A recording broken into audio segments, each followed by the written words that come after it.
Good morning, good afternoon. This is Jolly Hango, my personal development coach. Um, Today, I just wanted to share something on the importance of the mind, on relating to the mind and how its use can change our lives. Okay, uh, in my hands, there's this book. I'm sure many of you have read it before, The Richest Man in Babylon. This is a very, very powerful book that has been in circulation for over 4,000 years. Okay, so it's an old book, but its principles still applies today. Now, before I go into what I want to share about this book, is this: uh, throughout history, we've seen how man has used his mind and what he has achieved through the use of that mind. We, when we look down into history, we're going to realize that there have been people who have been wealthy, and there have been people who have been poor. The difference in these two kind of people is the use of their mind. And again, down history, we see that through the use of the mind, man has found himself into wars and also into moments of peace. So, through the use of the mind, a lot of things have happened in a man's life, and a lot of things still happen in a man's life.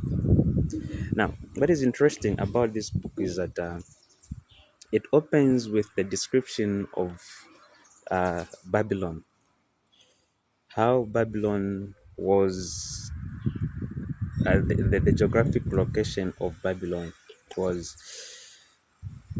The writer of the book says that it was a place that was filled with dry land.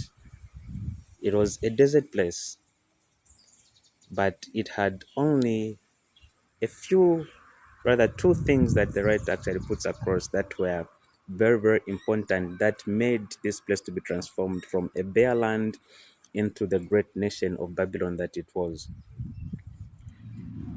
While majority of the land was full of sand and bare land, it had the river Euphrates on the other side that was flowing with water.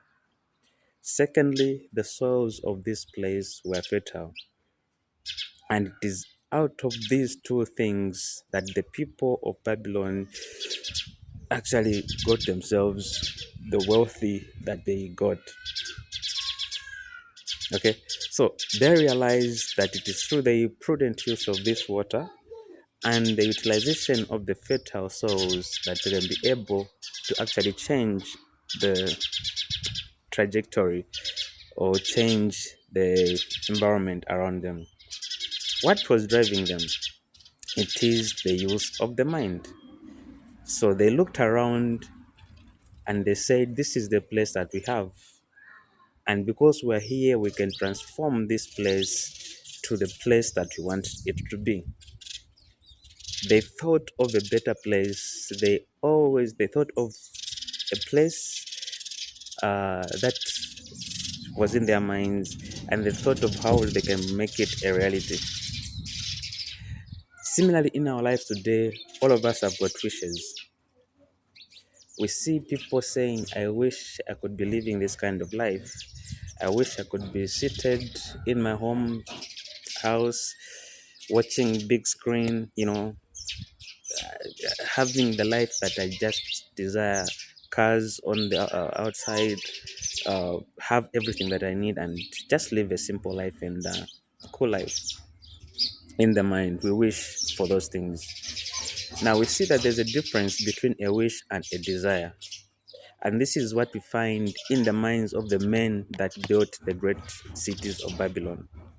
They never only wished for a better Babylon, but they desired for a better Babylon. And it is through that desire that actually they worked day and night to bring into reality what they desired. Okay, so the difference here that we are seeing is that there is a difference between a wish and a desire. All of us have got wishes, but only those that desire are going to be able to make a difference in life.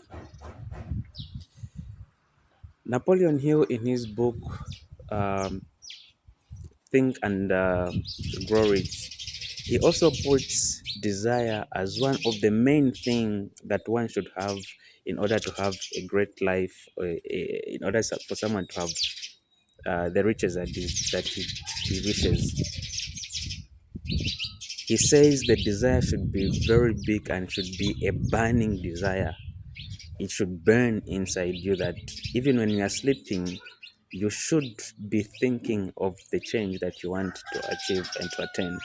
Even when you are eating, even when you are walking, even when you are seated, that desire should be always inside you and burn all the time so that it should make your mind to change and look for the change that you want. So we see that in chapter 1 of the richest man in Babylon, we're told of the geographical location of this place and how we see that behind all those things that happened to change the place to be a better place that it became to be, we see the desire of the men that were ruling and had control at that particular time. So they desired to have a better Babylon. And now they had the great Babylon that we see everyone was flocking to because of the business activities that were happening. In chapter 2, we are being told of a story of this man who desired more God. Now, here is something that again has to do with our minds and our desires. Remember, there is a difference between a wish and a desire. If you only wish, nothing will happen. But if you turn your wish into a desire, then definitely something is going to happen. This man, or chapter 2, begins with a man seated, looking at his what he was working on, the unfinished chariot. He never had coins on himself, and he saw the wife passing around the gate of his workshop, signaling that actually there was little food in his house. So definitely he needed to do something because he was the man of the house. As he looked far beyond, he saw the beautiful city or the beautiful palace where the king was. It looked so beautiful from his view. As he was wondering and seeing what was going wrong in his life, a friend came to him to borrow some coins from him, and they said he didn't have them. And then the friend asked to say, "But you're seated here as if everything is okay. Then you are saying you don't have a coin on you. Why can't you wake up and finish working on the chariot, sell it, and then have some money?"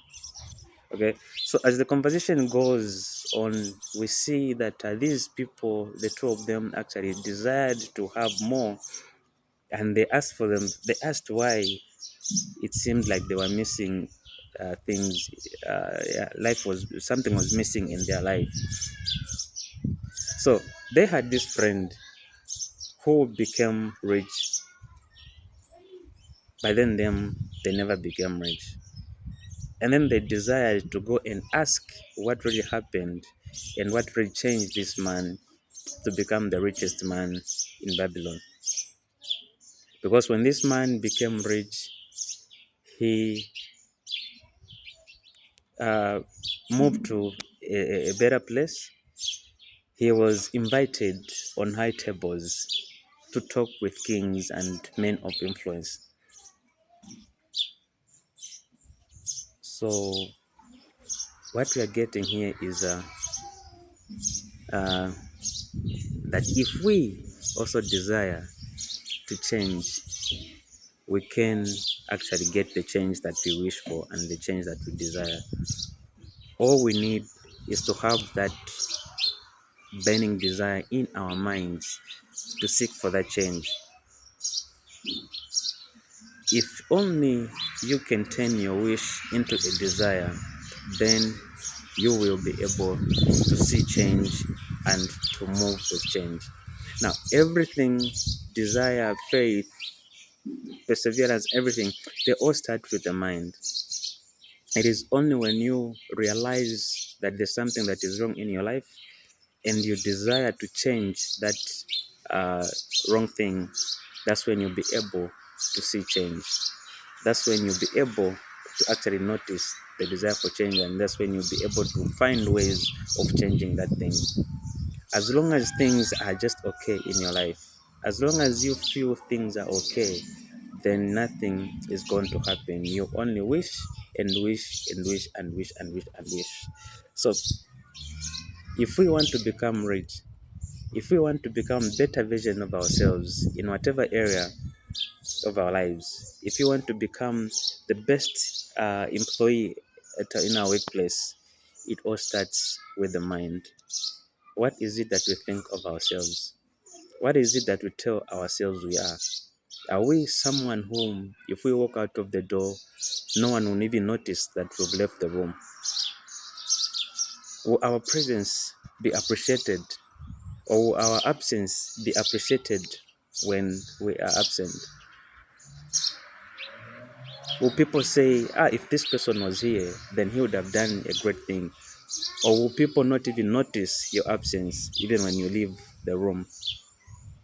So, friends, to become great, to become rich, to become better version of ourselves, we need to start with our minds.